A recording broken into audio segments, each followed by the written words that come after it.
गलिसिया Spain का एक शांत और पहाड़ी इलाका अपनी खूबसूरती के लिए जाना जाता है, लेकिन इसी जगह पर एक ऐसी सच्चाई दफन है जिसे सुनकर आपके रोंगटे खड़े हो जाएंगे।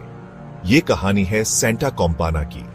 सेंटा कॉम्पाना मृत आत्माओं का एक जुलूस जो हर रात निकलता है। कहते हैं ये आत्माएं उन लोगों को तलाशती हैं जो अपने अतीत के पापों से बचकर भागे हैं।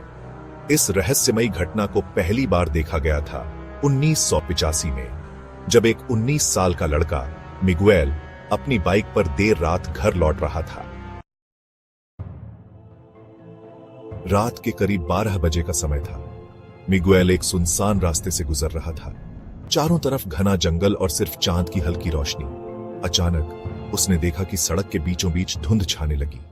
उसे लगा कि यह कोहरा होगा, लेकिन कोहरे के बीच से सफेद कपड़ों में लिपटे हुए इंसानी आकृतियां निकलने लगी। उनके हाथों में जलते हुए टॉर्च थे। मिगुएल ने बाइक रोकी और चिल्लाया, कौन हो तुम लोग?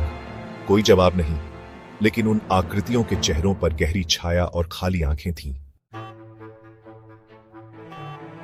मिगुएल ने बाइक स्टार्ट करने की कोशिश की, लेकिन इंजन ने काम करना बंद कर दिया। वह डर के मारे कांपने लगा। तभी उन आकृतियों में से एक ने उसकी ओर इशारा किया। उसकी कलाई पर एक सफेद रिबन बंधा था। यह रिबन केवल उन लोगों को दिया जाता है जो सेंटा कॉम्पाना का अगला शिकार बनते हैं। मिगुएल ने अपनी बाइक को धक्का देकर भागने की कोशिश की, लेकिन वह आकृतियां धीरे धीरे उसकी ओर बढ़ने लगी। अगली सुबह गांव वालों ने मिगुएल को जंगल में बेहोश पाया, लेकिन उसके चेहरे पर वही सफेद रिबन बंधा हुआ था। कुछ ही दिनों बाद मिगुएल एक रहस्यमयी बीमारी से मर गया। डॉक्टर भी उसकी मौत की वजह नहीं समझ पाए। मिगुएल की मौत के बाद गांव वालों में डर फैल गया। हर रात चर्च की घंटियां बजाई जाने लगी ताकि सेंटा कॉम्पाना से गांव की रक्षा की जा सके। लेकिन जो भी उस जुलूस को देखता वह एक हफ्ते के भीतर गायब हो जाता या मर जाता। सेंटा कॉम्पाना आज भी गलिसिया के गांवों में भटकती है। वह आत्माएं उन लोगों को ढूंढती हैं जो उनके दर्द और रहस्यों को अनसुना करते हैं। अगर आप कभी गलिसिया जाएं और रात के 12 बजे घंटियां सुने तो सावधान रहिए।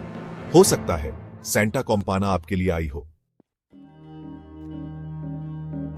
क्या आप में हिम्मत है उस सुनसान रास्ते पर चलने की जहां मिगुएल ने सेंटा कॉम्पाना का सामना किया था? शायद आप बच जाएं, या शायद नहीं।